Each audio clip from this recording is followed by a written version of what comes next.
Hey guys, and welcome back to Digital Artcast. Happy New Year to everybody who has came to listen to me today. I know a lot of you will be recovering from the holidays, trying to get back into working mode post Christmas blues, and you know, trying to get your head back round and making stuff. So hopefully this is a bit inspirational or something that will help you dive back into that mindset. I hope you guys had some productivity or some good positive aspects of last year, 2020. I know the year is starting off hopefully in some kind of positive mentality or some way that is going to make us feel a bit more adjusted to the world and the situation that we're all in. So again, I hope these episodes are keeping you sane, are helping you along with whatever you're going through just now, whether it's trying to finish a project or trying to start one. And I do appreciate you all being here. So yeah, I hope you guys are all doing well. Again, today, like, you know, the last couple episodes, like every episode, you know, I try to bring the best people to the table.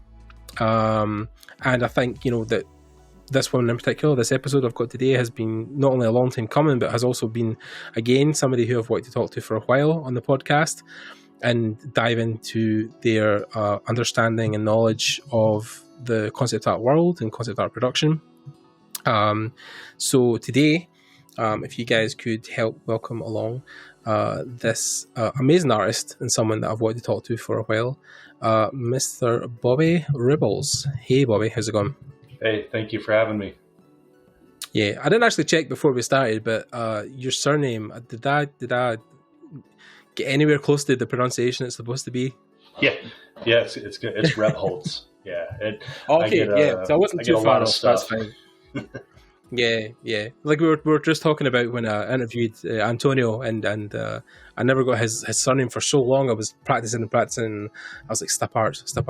I was trying to get it like down for, you know, because you speak to people all over the world, so it's like, you know, you're never sure, like, you know, when you're, you know, Bobby's easy enough, but yeah, it's always the surnames that throw me. So yeah, it's German. It's pronounced Rebholz. So I either get Rebels or Rebolts, because people like to put the T sound in between the L and the Z because they think it should be there.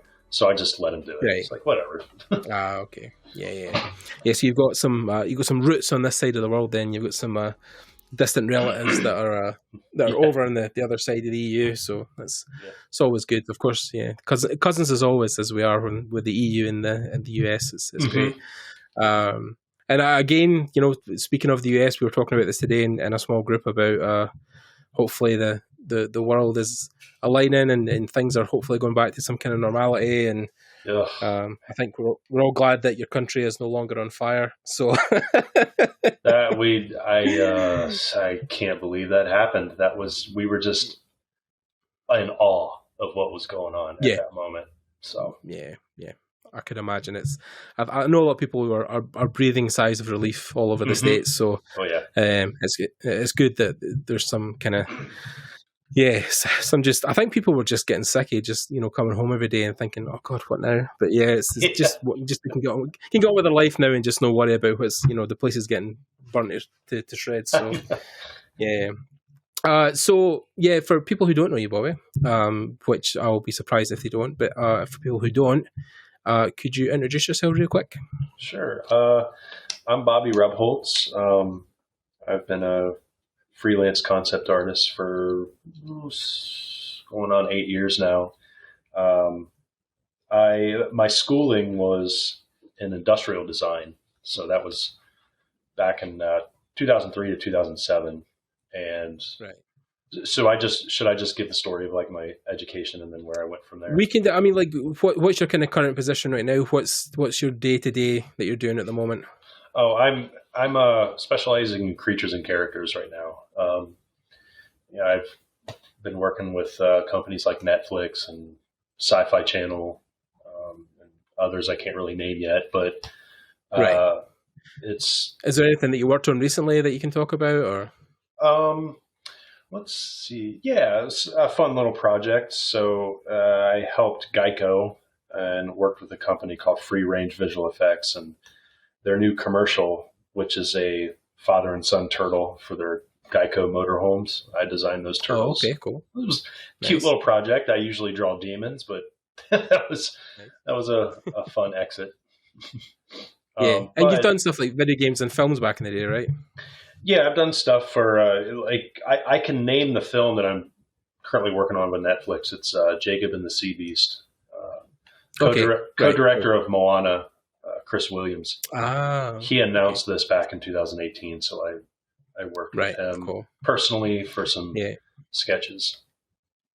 What was your kind of biggest project to date? Is there anything you've kind of worked on the last couple of years that's been like your mecca, your kind of like the biggest and best thing you've done so far? Or well, yeah, I was literally just contacted for a project, but I can't say anything. It happened. Okay, right. It happened right before Christmas, and I was like, oh, this is actually happening now.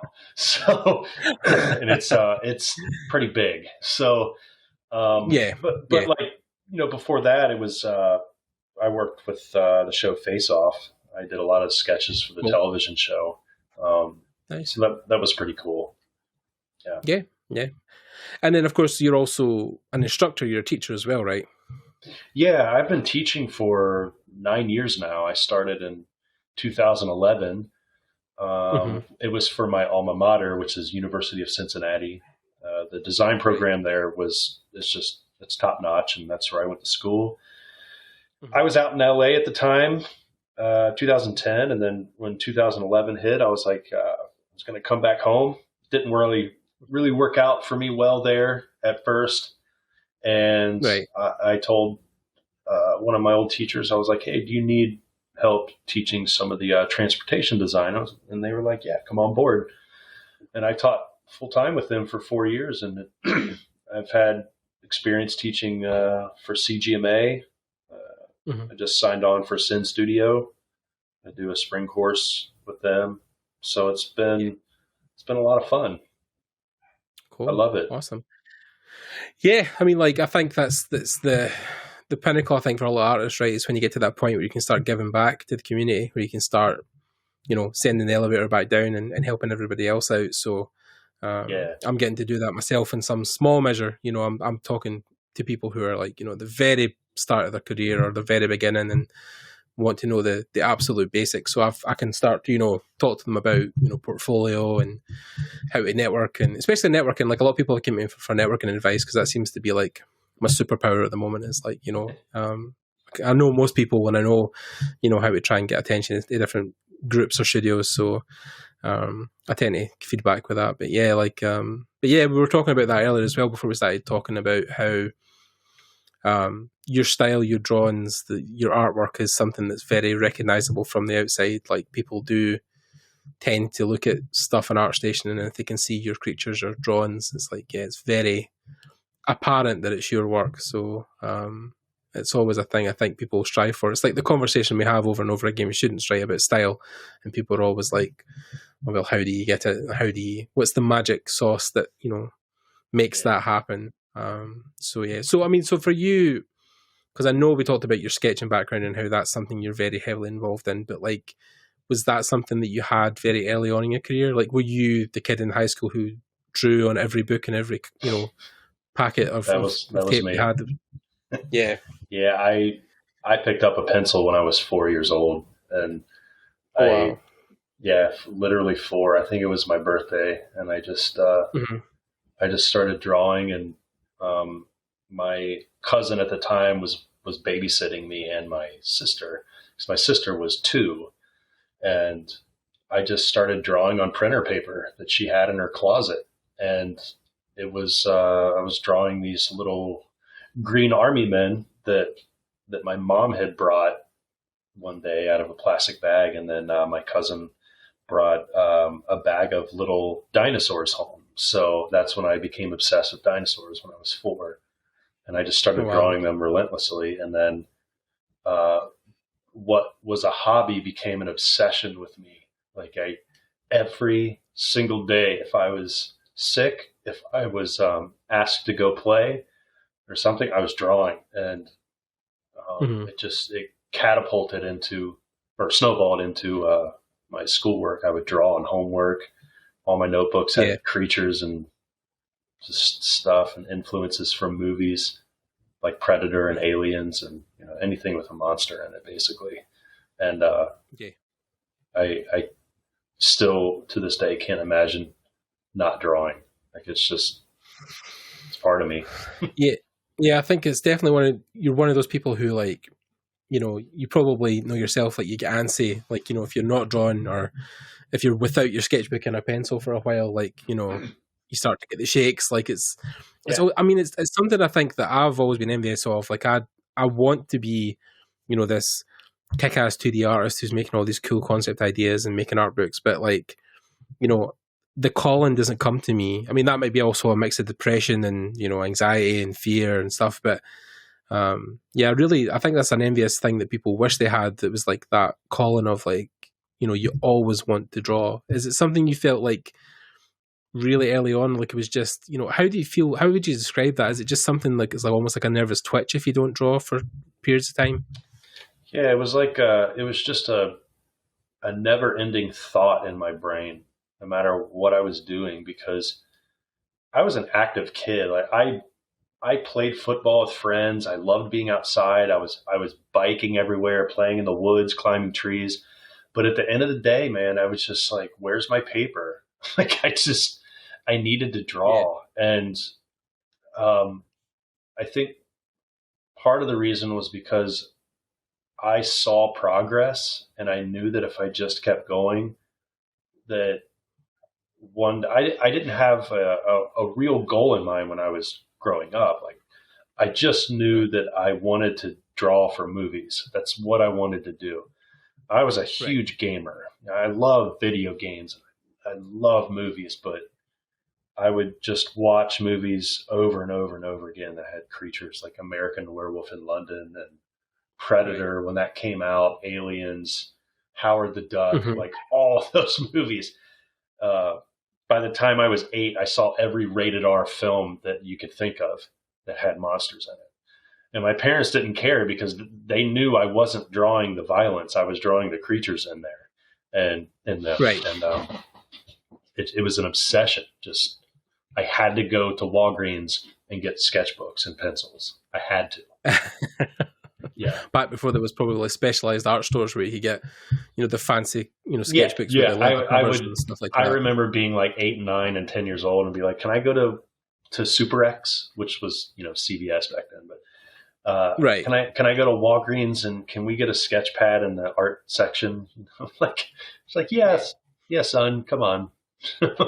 So. I mean, that's crazy to think as well, though, that you had such clarity at such a young age, right? That's almost something people are super envious of like, you knew what you wanted to do so early on in your career. I mean, like, before you had a career, so for people I know, one of the common things I get from students is like, and it's me as well. I mean, I've suffered from this the last couple of years, is like, where do you want to focus your attention? Like, do you want to do environments? Do you want to do people? Do you want to do creatures?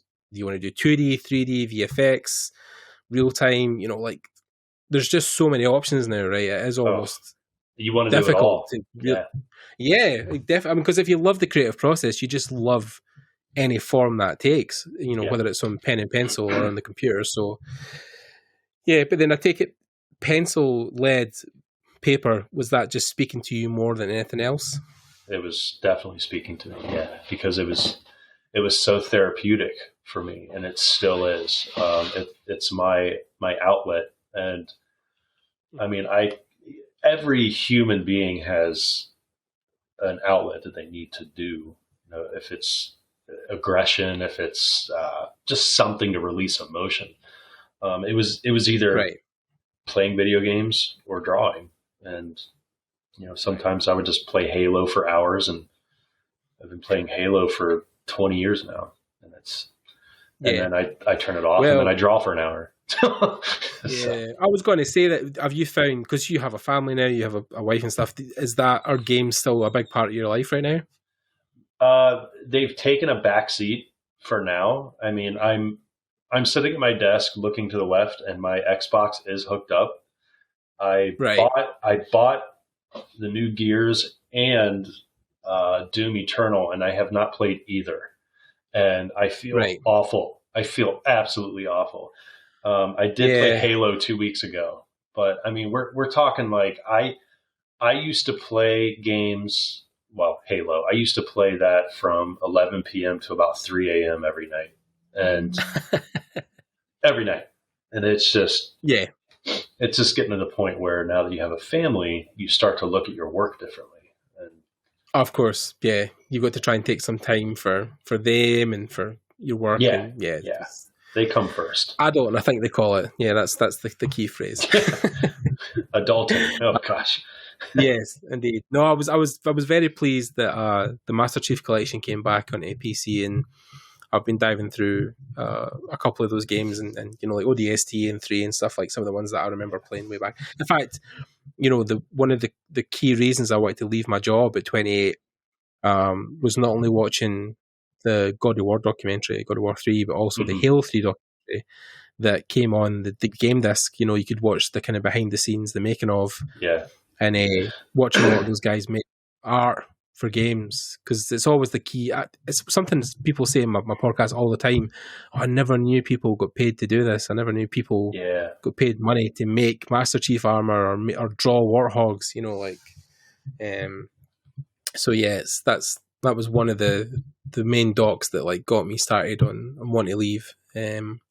So those games also hold a kind of special place in my heart. I remember being online midnight release for Halo 3. That's still a memory that I hold. So buying my dog tags and stuff. So going to GameStop at 11:59 at night, waiting for midnight, and then you get the game. Yep. Yeah. Oh yeah. Those were the good old days, especially Halo 2. Yep. When Halo 2 hit, I freaked out. Oh yeah, on the original Xbox. Yeah, the OG. Original Xbox. Oh my God. And then the cheaters came. But then I think it's important as well, though, right? Because that, for a lot of people, that's like a reference of inspiration. Like that's something that will keep you fueled. I mean, a lot of people think that you have to cut that stuff out of your life when you begin a creative career, but like if the reason you got into creative pursuits was games or movies, if you cut those off, it is cutting a lifeline to your brain that would feed it with ideas. I mean, I know especially like the Arbiter, especially in Halo, a lot of the guys they drew and designed for that, and the grunts, the bigger guys, like them as well. Like somebody had to design them, and I think a lot of those designs have been replicated in other enemy types along the years. But yeah, like a lot of that stuff will inspire you, or feed your brain with new ideas, right? Oh yeah, and it not only that, it kept your mind sharp. I mean, that's why first-person shooters are my choice of gaming, because it's having that reticle in front and just trying to aim, just really just exciting, and it gets your adrenaline pumping. And I'm not a violent person either, but it's just fun on when you're playing Doom. I've started to question my motives when I got into VR, especially because I'm actually an Oculus Quest at Christmas, and some of the more violent first person kind of fighting games and stuff like that. I'm on the ground like pounding people's face into a pavement till there's nothing left but a bloody mess, and it's like I'm getting up and like, is there something wrong with me? What's going on here? But then it's usually just me taking out stress, right? So So I mean, like you've got a long legacy of playing games and drawing. This was like your whole basis. You've done it all through high school. Now, your education wise, were you college level educated? Did you go to university or anything like that? Or I did, and this was before the whole. There's been like a revolution where, like don't go to art school anymore because of tuition, and then like it's true, you can learn everything you need to know about art online now. But the problem was, I started college in 1999. YouTube wasn't around, and the term concept artist wasn't nearly as broad as it is now. And I was ignorant. I was just a kid. I was 19 years old, and I was in Cincinnati. That's where I'm born and raised. And College of DAP, which is Design, Architecture, Art, and Planning, happened to be in Cincinnati. It was the number one ID school in the world. Art Center was 2. They always fought for the number 1, number 2 spot. And I was like, well, it's in my city. It's a university, so it's not as expensive as a private school. Heck, I'm just going to go there. So that's what I did. And I have a bachelor's in industrial design, BS in design. Right. And then I knew while I was in school that I was not going to be an industrial designer for the rest of my life. However, right. The experiences that I got while being in school it made it worth it. I did not care about tuition because I knew I was going to be happy after graduating. And so I had like 6 internships, which was a requirement, gave me a 1.5 year experience. I did work as an industrial designer in 2 firms after I graduated in 2007. I didn't start at DAP until 2003, but after that, I knew that I loved concept art more, but my stuff sucked so bad. My people just looked weird. My environments were puke. Like it was just not good. But I could draw monsters, man. I could draw monsters, but I knew gaming companies didn't only want to see monsters. So my portfolio was a hodgepodge of industrial design and concept art. So at the time I didn't realize it, but now looking back, it was like, if I was a hiring manager, I wouldn't know what to hire me for. I don't know what this kid was good at. He was just a bunch of stuff. Yeah. And there was no direction. So I got laid off from my first ID job, and that was in 2008 during the crash. And it was just an awful time to get, because I graduated in June of 2007. I had several interviews, DeWalt, Mattel, like they were just really cool interviews. Then I did some freelance work, had more interviews with, was it Under Armour? A funny story of getting, wanting to get a game job out of college. I had no shame in my emails. Like there is an art form when you write an email to a company wanting to work there. So I remember emailing, I think it was NCSoft, and they was in Florida or something, and I did an art test for them. It was an environment. Right. I didn't hear anything back, so I kind of knew I failed it. But that was in fall of 2007. So I was getting kind of worried because most of my friends had a job already.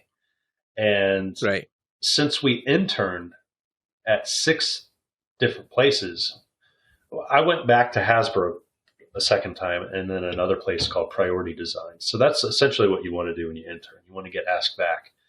Usually if you get asked back, they would want to work with you after you graduate. Well, I didn't really send my stuff into any of those places. So I was kind of in a weird spot, like this gray area. So I was at my mom's house, living there, and I was not really embarrassed yet. And I sent all my stuff out. I was getting contacted, unsolicited too. Like there was a company that was about 45 minutes away from me that designed urns for funerals. And I was like, wow, that would be an odd job, but they paid pretty well. I didn't get it. It was kind of a blessing in disguise. Let's see. And then I had the interview at Mattel in December of 2007. They flew me out there, stayed in a hotel. Didn't get the job, but the guy gave me his business card and said, hey, please stay in contact. So I did. They just weren't hiring the next year. And then when spring hit of 2008, at the beginning, January of 2008, I contacted a gaming company in Chicago, and I was just like, literally word for word, I really want to work there. Your stuff is great. That was it. There was no hello. There was no dear. There was no signing. And they contacted me back, and they were like, thank you for, thank you for your message. We're not hiring right now, but we'll keep your stuff on file. And whenever they say they'll keep your stuff on file, that means they'll never look at it again. So I kind of knew that, and I messaged them again, like 5 months later. It was May, because I was getting kind of worried. I didn't have a job. I was like, do I suck? Like, did did I major in the wrong thing? I was so confused. And I was contacted by an industrial design firm, Indiana Mills and Manufacturing, and that was in Indianapolis. And they messaged me on Coraflot, which at the time was a really popular website for industrial design, graphic design, architecture, and fashion. And he really liked my sketches and he wanted to interview me. And I was like, oh, this is awesome. I have an interview. So I told my mom, she was really excited, and it's somewhere where I didn't have to fly. I could drive. And I went out and interviewed, and interview went really well. And then the hiring manager emailed me the next week and was like, hey, this was in June, sorry. And then the beginning of July, they're like, can you come out here and work on site for a week? And I was like, oh man, this is mine to fail. Like if I do a good job, this is my job. So I drove out there and I worked on site for 5 days. They paid for the hotel. It was down the road. And then the 5th day, which was a Friday, he pulled me into the office and said, you got the job. Like, do you accept it? And I was like, yes. I didn't hesitate. I just said yes. And I felt really proud. And I was like, yes, this is great. I'm not one of my classmates that didn't have a career anymore. Like, I was just freaking out, man. And so that was great. And I was going to start in August.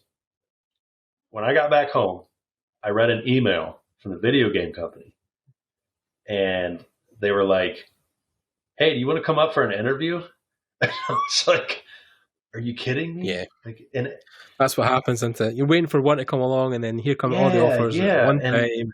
And now that I'm older and more mature about the whole situation of being hired and looking for jobs, I didn't know at the time what I should have done. What I should have done was like, yes, I will come up for an interview, because you don't owe anybody anything.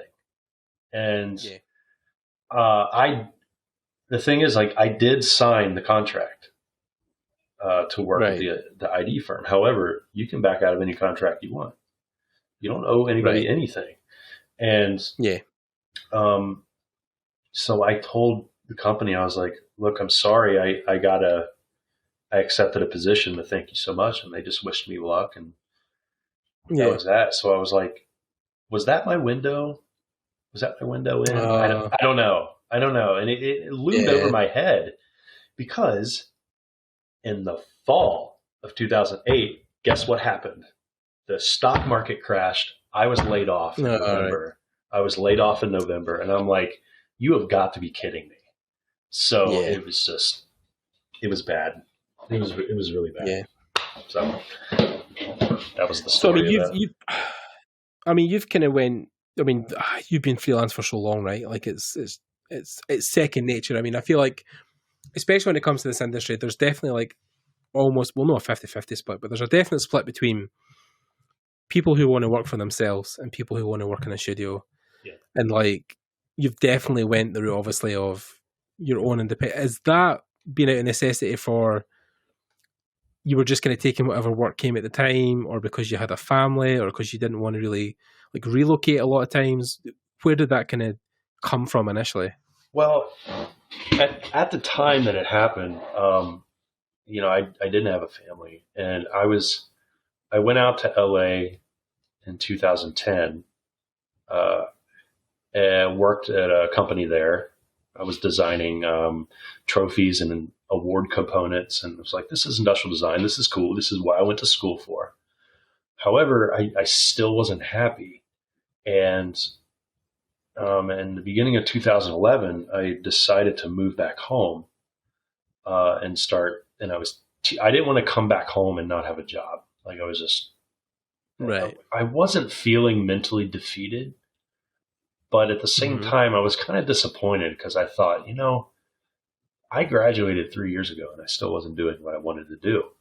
And I realized that everybody's journey is different. So you're not going to get some people get that dream job right out of the gate. Some people have to wait 20 years. It's just, you just have to have patience. But anyway, I was open to anything. I didn't care if I had to move. Uprooting did not bother me at the slightest. And I moved back home, and I started teaching at University of Cincinnati, and it really helped ground me. And I think I hit a bit of a maturity milestone there, because I scored the gig with the Face Off. The post-production manager contacted me.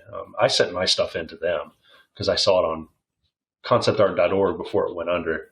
And they literally emailed me the same day, which was unheard of. Because in the freelance world, you got to have patience, man. You got to have patience up to waiting for weeks or even months to hear anything back. And not only did they message me back, they said, "Oh, cool. Can we call you tonight?"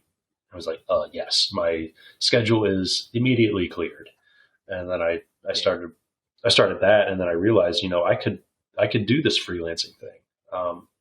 Pay was pretty good. And I said, I was still a little green, about the whole freelancing world, just because I was new to it. And then, it just takes experience. I didn't have a lot of followers at all. This was back in 2014.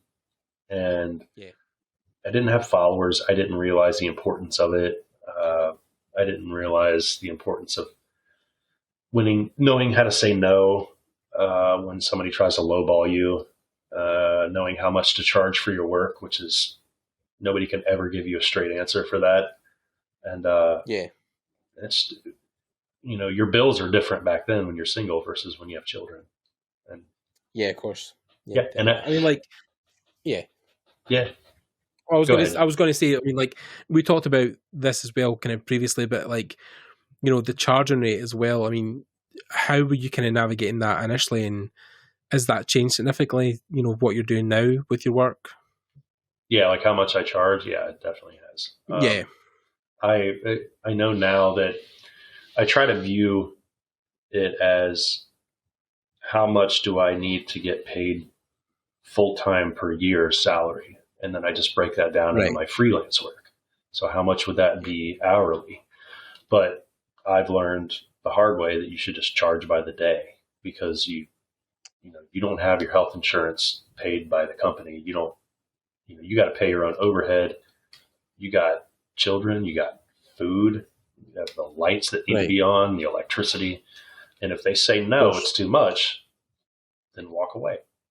It's easier said than done. Like I'm 40 years old. If I was 25 and somebody were like, "Well, we can't pay you $500 today, but we can pay you $200," I'd be like, "Yeah, sure," because it's money. It's money. But now you know that to stand up for yourself, basically. Yeah, I mean, it definitely comes with. I mean, people can kind of throw this in your face all day and say like, "Oh, you should have known better," or you really should be charging this. But the problem is with most of these companies, especially when we talk about maybe like entertainment wise, with like games and movies, the studios that is really do hold all the power. So I mean, like you said, if you're young and you're starting out and you don't have experience, or you haven't worked in projects, you can't really be sitting there holding all the cards saying, "Well, I'm not going to work for this. I really should." You've got to just take. I mean, there's people I know, like they say, they'll work for free for some people just because they want the experience. They didn't care if. I mean, like when I interned at a lot of studios before I left university, I was just happy to be there. Right, I was just happy to stand behind the scenes and watch how they were. I got to sit and watch people build stuff in Destiny 2 before it was shipped, and stuff in League of Legends. Like that stuff that not everybody can do or get the opportunity to see. So you're not sitting saying, "Oh, well, I'll come back if you pay me X, Y, Z." You're just like, "Well, I just want to be here. Can I do that without getting paid? That's fine. I'll just come every day and pay my own way and won't care about what happens to me." But it's difficult. It is difficult. So it is. Yeah. It's difficult because it's like if you're a freelancer and you got to pay rent, and just to throw a number out there, let's say your rent is $350 a month if you live in a cheap apartment, and you charge. So like, hey, we need 1 day's worth of work. I'm like, all right, I charge $400 a day. So 400 would cover your rent, Yeah. And yeah. if the company comes back and says, well, we can only afford to pay you $250. So what do you do? Mm-hmm. Okay. Do you tell them no and you don't have anything? Or do you take the pay cut, you get $250 and still are responsible for finding that extra 100 to pay rent? Yeah. And it's like, it's not that the company thinks you're not worth it. It's just literally that's their budget. And the other thing I've learned is if they don't give you the number for their budget, then you shouldn't work for them because you have the right to know that. And it's that's another fine line to walk. That's a difficult one as well because you'll say to people like, "Oh, what's your budget for concept?" And they're like, well," and they start like humming and hawing. You're kind of like, "Oh God, right, okay, fair enough." Yeah. What do you know want to pay me? You want me to work for free? Basically, it's like, yeah. But then you'll get exposure. When the game launches, and you're like, "Oh God, no." So it's.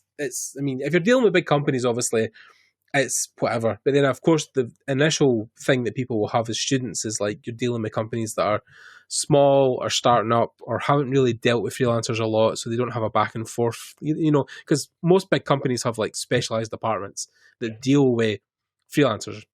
Whereas, that's how you get art outsourcing managers, like the guys who deal with the outside clients. But then if it's a small company and it's like 3 people, then they don't know how to talk to artists or what they should be charging or what they should be paying. So they're obviously trying to also get the best bang for their buck and be like, oh, well, can we pay you like $300 and you can work for us for a whole month? And you're like, oh God, no. Like, No. It's like, there's such a thing where you've got, but then there's people who know that, right? There's people who don't actually realize that's a bad deal. There's people who be like, oh, $300 for the whole month. That's incredible. Fantastic. And I get to work on a game. Oh, yeah. True. Yeah. And they're taking advantage of. I mean, but then how do you avoid those instances then if you're starting out? Like, what are the kind of the things, like how do you look for good work, freelance work where, you're not having to deal with, idiot clients or people that are trying to constantly lowball you? Is there any kind of tips that you would give people or? Yeah, I mean, when you're just starting out, it's almost like trial and error. Like you don't know, you just have to learn the hard way on what dealing with some of these clients, because some of the clients are not good. Some of them won't pay you at all. And some of them are very, very good. Like they'll even pay you up front. Those are the kinds you want. And some tips would be if they don't have a contract, then you either ask for one. If they still can't give you one, don't work with them. Just don't do it. Right. Because if they can't do something as simple as give you a contract, why? Why don't they want to go into a contract with you? Another tip I would say is don't ever lowball yourself because you think you're not good enough. Because what they'll do, they'll fish that out. Like they'll sniff that out. And they will accept a number that's lower than what you give them. If you give them a price quote that's really low and they agree immediately, then you probably charge too little. If it takes some time to think about, then you did it right. So you'll always want to kind of like aim pretty high, right? Because then, like you said, the counter offer could be lower, but still within a range of money that is acceptable. That you could work for. So, I mean, it's tricky, right? I mean, like apart from obviously what we were discussing here, I would definitely advise people to go check out Emmanuel and Jan's podcast. It's called the Art Department Podcast. They done a whole episode on breaking down your finances, like by day, hourly rate, and depending on what, if it's games or movies, what you should be charging per day. They done a really good episode for that, so go check that out. But like it's something people don't really talk about, and I think it's mostly because of the whole human nature of people don't like talking about money, right? It's like a taboo thing, like oh, how much are you making per day? People don't want to share that information, right? They feel dirty almost, because they've got to, I make 500 a day. It makes you self-conscious about what you earn, and it makes you really aware if you're giving out the wrong numbers to everybody, and you don't want to be responsible for that. Of course, yeah. I mean, it's difficult, I think, also because you don't want to seem like a pompous asshole. If you're like, Yeah. oh, I'm getting $1,500 a day, and people are like, oh fuck, well, fair enough then. I'm not getting anywhere near that. But then it is a thing you should be talking about openly, because there might be two people. I've seen this at an event where there's two people on the same kind of level art wise, and pitching for the same kind of clients, and he's like, oh, I'm on, like, for instance, like 300 a day. And he was like, oh, I'm only charging 150 a day. And he was like, why? You're more than capable of getting 300 a day. But then the same company will pay two different artists at the same level different amounts, because it's all in the negotiation, right? There's no flat rate, especially for freelancers. Like, there's no set dial. So if you aren't pitching for what you're worth, then companies will just no pay it and be happy to. They're like, oh, you only want 150 a day and no 300. Cool, that's fine with us. So yeah, that's. I mean, I get with some companies, obviously they want to save money or get the best bang for their buck, but it is kind of dodgy in a way that, like, you're going to have two AAA artists working for you, but they're both at different rates. Like, it does seem kind of underhanded in a way. Yeah, and the other thing is, if you work for cheaper money, the word gets around because it's referrals, and it's like, hey, work with this guy, he's cheaper. Work with this girl, she's cheaper. And right. you're known throughout the industry as the cheap artist. So if you could be making 600 a day, but instead you're only charging 200, and you do 2 days worth of work, I mean, you just missed out on what, like $800? It's like, yeah. I mean, and it adds up. It adds up. So yeah, it does. I mean, and it's difficult because, like you said, you don't want to turn, like, for instance, I'm throwing a name out there, say Sony came knocking at your door, Sony Pictures, for a film or something like that. Yeah. And they were like, yeah, I mean, it's a big project, but we can only pay you, half of what you usually get for your daily rate. It's hard to then be like, oh, well, fuck you, Sony, like, I'm not going to take your job because you're not paying me my rate. Like, of course you're going to be like, oh, well, that's fine because I get to work on the next Spider-Man movie or whatever it's going to be. You didn't want to be the guy who turned down that opportunity. But I think it's, like you said, it is a thing that just comes with time and experience. And I think the quicker you can get that experience, or the younger you can get that experience, then, you start to then obviously avoid as you go forward. Yeah, and it's like no matter how many tips that we can give freelancers that are starting out, you have to experience firsthand the client that doesn't pay, the super delayed client, the client that lowballs you, the client that pays you super well and makes you happy. So then you have that knowledge of what you feel like and what you should do, and then your brain changes the way you think about art and what you do. And artists, like, we're stubborn people anyway. We don't listen to anybody. We don't listen until we absolutely have to. Keep doing the same thing over and over. You've got a good handle on things, and you've got a good idea about what you should be charging and what you should be doing. But then, of course, you hear a conversation with two other people, and you're like, you're charging what? And you go, work for what company? And how the fuck did you do that? And it is a thing where, because people, especially, freelance artists, you're dealing with stuff on your own, in your own computer, in your own bedroom, away from everybody else. You're not talking to people every day.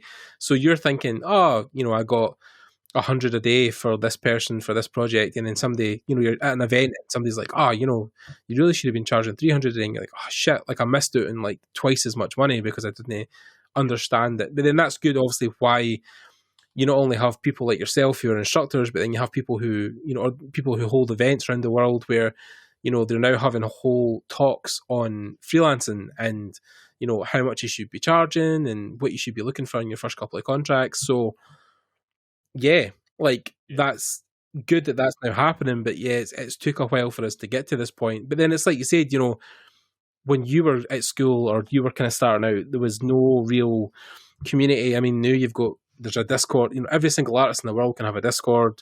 There's online communities pop up every single day. Mm-hmm. But even when I left my job in 2012, ArtStation wasn't even a thing. Like, ArtStation hadn't been invented yet. No. So, like, that's how short a span of time it has been for, no concept artists to, like, a million concept artists. You know what I mean? Like it's almost not really popped up overnight, but it's, you know, it is quite a recent thing. Concept design. It is a very recent job. Yep. Yeah. So, I mean, the one thing I would talk about as well, when we're on the subject of, you know, freelancing and getting yourself out there, is the thing we kind of wanted to discuss as well, apart from pay, was the specialization aspect, right? Was doing one thing and doing it really well and getting paid to do that. So for you, obviously, you know, it's been creatures, that's been your calling card, that's been something that people have picked up and hired you for. That also will help with the negotiations, right? Because if you're leading the field in one particular thing, that will also give you, what's the word? Negotiation or bragging rights. You know, you'll have a higher echelon of negotiation because, you know, they're coming to you for a reason, right? They're coming to you because you do one thing and you do it well. So that then puts you in a position of power. So was that a thing out of necessity as well? Did you feel like that was going to give you more bargaining chips, or was that just a thing you naturally went towards because you loved creatures? Yeah. Well, when I first started freelancing, I wanted to do all the things, creatures and characters and props and stuff. And I had to sit back and say, like, okay, what is my number one love? What do I go to all the time? And it's creatures. And when I started to study how creatures were designed versus how well they looked, it started opening my mind up to different things, because like when I tried to get jobs in the games before, when I first got out of college, I was worrying too much about how well I drew versus what I was drawing. And there's a big difference in that. Because you could be technically good. A lot of people are technically good. And there's also people that have 15, 20 years experience in the game industry that can't draw well. However, their ideas are phenomenal. They're just stellar thinkers. And I realized, okay, well, how can I incorporate that into my creatures, to things that nobody's ever seen before? Because, you know, I tend to lean on the creepy side when I draw stuff, like the alien-esque, and it's just my influences. You know, I saw Aliens when I was 8. Forgive me. And I realized that, okay, Bobby, you need to stop worrying about environments as much. Stop worrying about vehicles and props and armor and male and female characters and elves and fan art and all that stuff, and just focus on what you love to do. And I did. And once I started getting better at that, that's when I started to get contacted by clients. I mean, a recruiter from Netflix found me off ArtStation. I didn't contact them at all. Never had any intention to. And then it just happened. So I thought, oh, that actually works. And then, you know, other companies like Games Workshop and people take notice on what you love to do, and they'll see it in your work. So, I think it's just one of those things when you naturally fall into something that you're enjoying. I mean, I know one of the guys, or the guests we've had on this podcast before, Henry Wong, you know, when he left Opaz Arts, started doing this daily thing where he would draw a background every day, mostly because he just loved backgrounds and he wanted to, you know, have something that would also challenge him every day. But then the amount of work he has got from just doing that, like, you know, he's a background artist on most things now, because, you know, that's also why Netflix approached him, the same reason, because they saw that the challenge he was doing and the thing he was creating every day, and thought, well, you know, could he do that for us? And then they contacted him. So, I mean, it was even a thing where way back in the day, I think this is 2017, I started doing the Hearthstone challenge, where I took one card every day and I copied it or studied it. And, you know, that also helped my eye, you know, in painting and drawing that stuff. But also it got the attention of a lot of guys at Blizzard, and they were noticing that I was doing it, and a couple of guys were reaching out to me and saying, hey man, that's really cool that you're doing that, and I've been digging you doing the studies every day, and it's been pretty cool to see, you know, you keeping it, you know, the momentum going. So I think it's like, I kind of feeds back into the whole power of personal projects thing, right? Like, you know, if you go out of your way to do something pretty extraordinary, people will take notice of it, because it is such a small industry in general. Like, we feel like it isn't sometimes, but it is. It's like, between ArtStation and Facebook and a couple other social media sites, if you're posting that stuff pretty regularly, then people will start to take notice. Yeah, and then the whole personal project thing is super important, because you show that you can follow your own projects for once, so like take off on something that you really love to do, and also your dedication. So hiring manager, when they bring artists on board to the team, mm-hmm. they want to know that you can hit the ground running, and they can give you work, and they don't have to hold your hand. You could just go, like in the first couple of days, just go, and they trust you. Yeah, because in your portfolio you have these beautiful personal projects where you did the thumbnails, and then you did the refinement sketches, and then you did the stories behind the characters. You did some weapons and some production paintings, so they feel better, and it's it really pays off. Yeah, I mean, even the thing when people will say stuff like, "I want to work for Blizzard," and I'm like, "Cool." Just make sure when people open your portfolio, it looks like you already work at Blizzard. Like, yes, I think the best advice I ever was given was that it was at IMAG in Paris in 2018, and it was a guy there who, I think he was ex-Pixar or ex-Disney, and he basically said, the best advice I can give you guys is work every day like you already have the job. Yes. Don't wait for people to hire you to do stuff. Like, get up every morning, sit down at your desk at 9 o'clock and work till 5 like you already are employed, and that will quickly change to you being actually employed with somebody. Exactly. Yeah.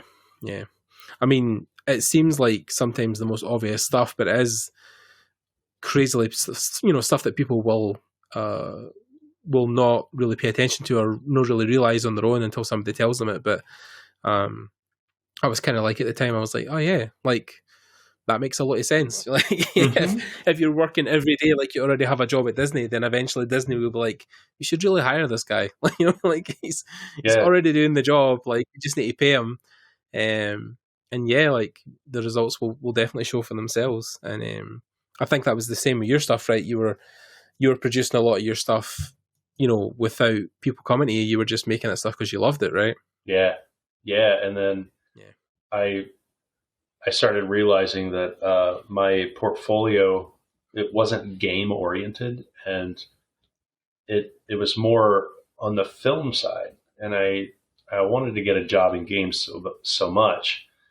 And then as soon as I shifted my art to make it look like it belonged in a game, then I was contacted by people in the gaming industry. So it's like, it's just being naive, and it's just being ignorant and stubborn. And you have to get over yourself in order to grow, and you have to take that criticism. You have to ask a professional to look at your work before you send it out. You have to.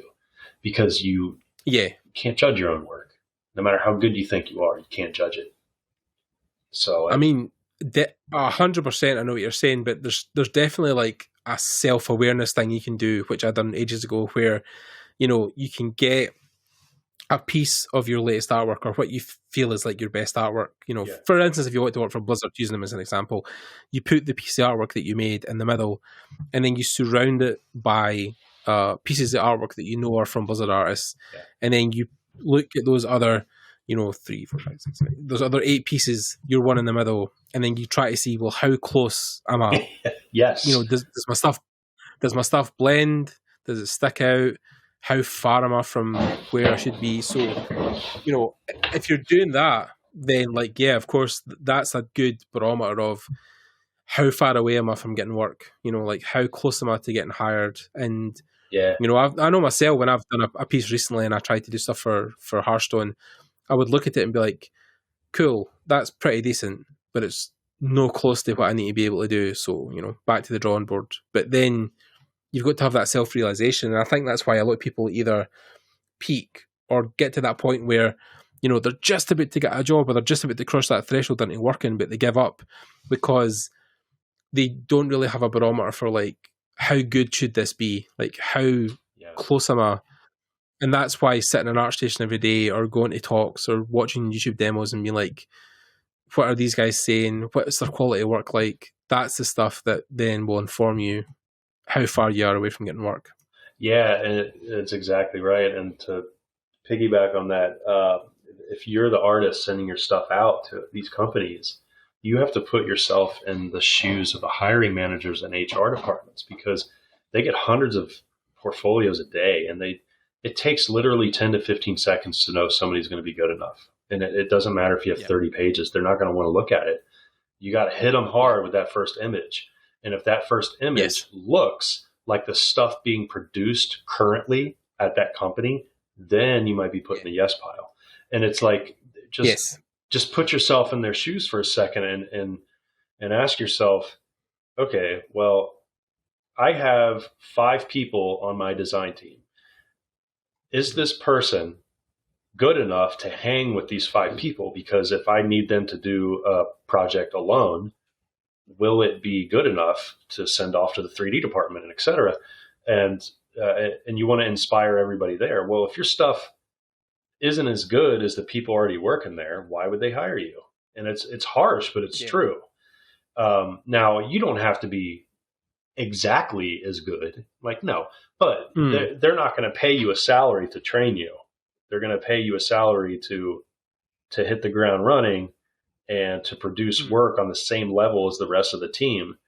Right. So that the company can run as a well-oiled machine.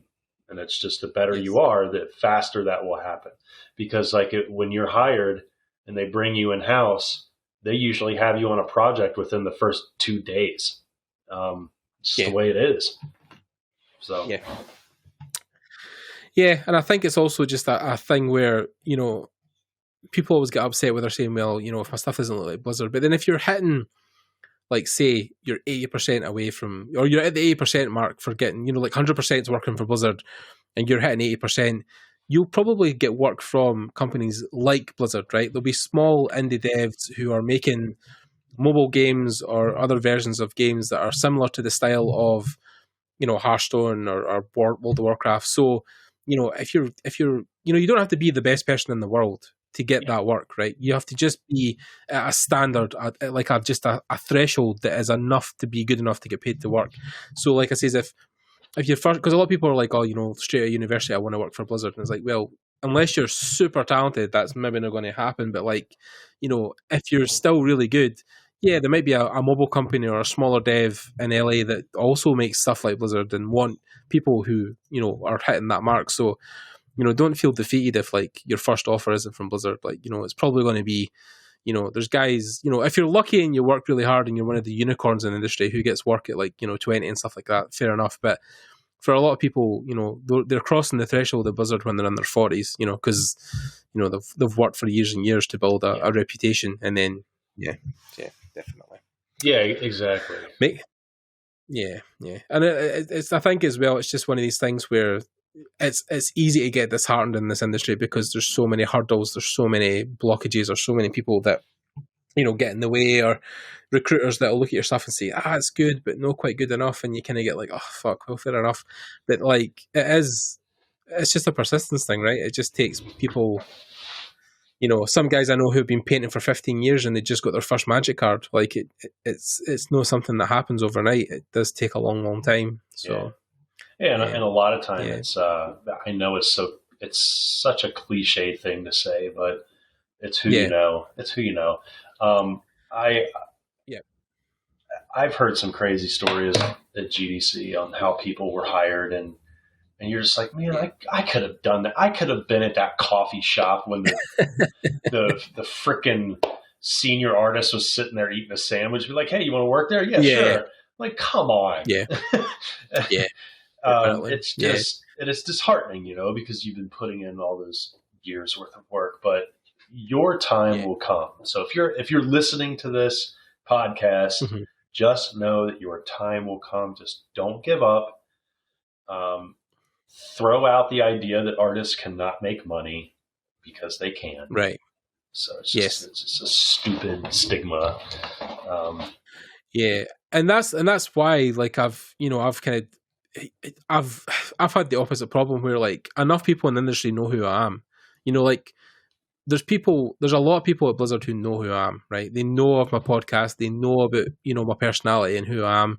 But, like, I still don't have the technical ability to work there. But, like, if that ever is a case, when the technical ability gets there, I probably will have a good road into getting a job there because I know so many people there. And that's why I said I can't stress it enough about, obviously during COVID, this is a different situation, but, like, when that clears and it goes back to events getting run, go to GDC, go to Lightbox, go to Trojan Horse, go to these events, because you will meet people there. Like, when I got the opportunity to work with Rafael Grisé, like, that came from meeting him at THU, striking up a conversation, and then, bang, I was helping him on these projects. So, like, this stuff will happen if you present yourself. If you just turn up, if you literally just turn up, a lot of these opportunities will just happen because you're standing next to people. So, 100%. It's one of these things I reinforce with students over and over again. Save your money, go to an event. You don't have to go to all of them. Just pick one that's closest to you or you feel will be the best investment. If it's GDC, if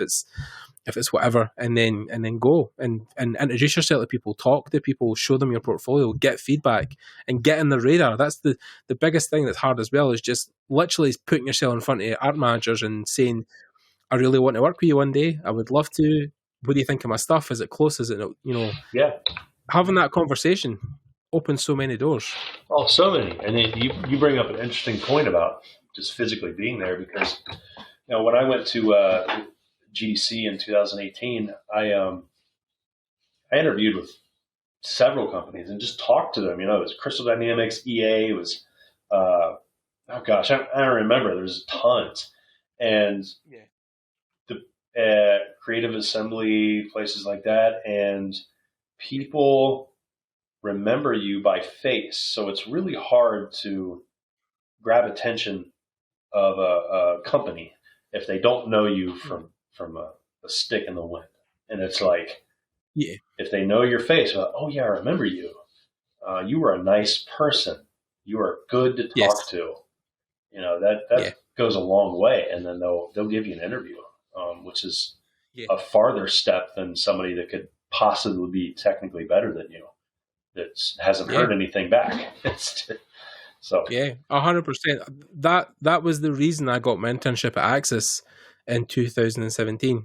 In 2016, I went to my first event, Industry Workshops in London, and I stood in front of the art director and the personnel manager, and I was like, hey, I make art and I live, like, literally next to your studio. Do you think I could come and see you guys at one point? That's how that started. Literally, I didn't have any great technical ability. I just turned up and said I was interested. And I was one of the first interns they'd had from a university at the time for like 5 or 6 years, because I physically put myself in the room with them. So, wow. I mean, that's great. Definitely. Yeah, man. Okay. Well, that was great, Bobby. Thanks for coming on and sharing your journey and talking to us about, everything you've talked about. I think it's been a great time for people to listen to about this stuff and focus on, especially with freelance now, because I feel like the whole working from home thing is, hugely taken off now, right? And people are focusing on that stuff more. So it's definitely a good subject, I think, to bring up in this time. Any kind of final closing words or any kind of thoughts to kind of round it out? Well, thank you for having me. It was an honor. It's really exciting to be here. Of course. I think just for freelancing in general, just try not to get intimidated by the work that you see online, because it's really easy to just gather reference every day, figure out what you love to do. And a good way to figure out what you love to do is, if you wake up in the morning and you have a sketchbook on your table next to you, what's the first thing you would doodle? Whatever that thing would be, whatever subject matter, that's probably what you should pursue. And it's just stick with what you love to do, because that will get you in the door. And then you could branch out. So instead of loving everything, because I'm totally guilty of this. Like, I wanted to do environments, I wanted to do props and characters and build out scenes in the Unreal Engine. And it's like, oh, that's cool stuff. It's like, you know what? You're not going to get to do all that unless you could prove that you could do what you love to do. That's monsters. Yeah. So if you love weapons, do it. You know? Yep. That's my advice. No, I mean, yeah, and I think pretty solid. I think, you know, that's why people say it so much, is because, you know, if you're working on a big project and you're in hour 80 of that week, you know, like, the fact that you're doing something you love is not going to register with you when you're sitting like, oh, I need to go home, or I need to think about, you know, clocking off. You know, you want to do those extra hours because it is something you enjoy, and that's what will get you through those very early years of those long projects, the crunch stuff, or the things where you do, you know, the extra hours and you don't want it. The love of it will help you get past those really tough times. So, if I can add one more thing to go along with that, of course. If you are a freelancer out there that's having a really hard time with the discipline, just give yourself a schedule. So what I did was I bought a dry erase board and a dry erase marker, and I wrote down the time slots to work on things. So if you only have a 2-hour window at night after work because you're tired, if you have children, you're working full time and you just can't find the energy to do it, you always find time for what you love to do. So if you really love it, you're going to find time. So give yourself 15 minutes here, 30 minutes there to learn something, and then you will get there. Just write it down. Yeah. So that's my other advice. Yeah, solid as well. I think that's also something that people don't really, I mean, I've definitely been guilty of it, is, you know, you sit down in the morning and you're kind of like, right, what am I going to do today? Or, you know, what's the task for the day? How am I going to, you know, balance that out or push it out so it's, you know, it's in, you know, a schedule where you feel that you're going to get work done and you're not going to sit all day and waste your time. So, it's definitely one of the harder things to pull off, is especially when you're working from home, especially when you don't have a boss or somebody sitting handing you tasks. That can be hard. Try to just figure that out yourself. But then again, what's great about this podcast is, like, I'll leave all of Bobby's details in the description, so you can reach out. I think, do you have a Discord and stuff like that as well, Bobby? Are you running that, like, computer? Do you have a Patreon? Like, what's your kind of go-to contact details? Do you have ways of? Yeah. I mean, I don't have a Discord right now. I just have my Instagram, and then I do have my ArtStation page. So those. If you want to get in contact and ask you questions, would just kind of email you, or? Yeah, just BobbyRebholz@gmail.com. I do have a Gumroad also. I'm in the process of recording a bunch of new tutorials. I do have some up there. They're kind of old, but it just goes over sketching, like on paper, and how to shade and stuff like that. Right.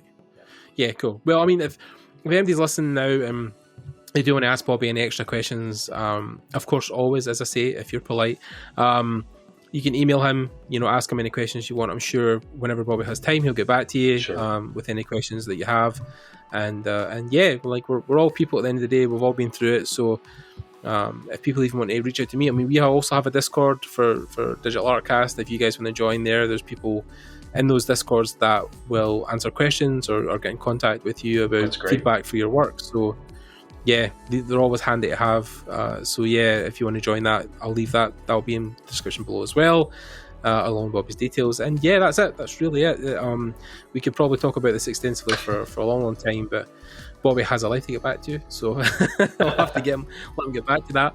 But yeah, like, we'll probably get Bobby on again at one point to talk about more freelance stuff. If you guys have any ideas for future episodes or things you want to talk about, or have Bobby talk about, then leave them down in the comments below, and we'll try and address them in the next episode. And yeah, again, just to thank Bobby for coming on. Thank you so much for having me. It's an honor. Yeah, of course, man. It's an honor as always. Like I said, you were definitely on the bucket list of people I wanted to get on here, and it's always difficult with schedules and time zones, and it's always a bit of a pain, but we got there in the end. So we did. Yeah, we're here now. So yeah, again, thanks to Bobby. Thanks to you guys for listening. Check down in the description for all the details, and I'll speak to you guys later. Bye, everybody.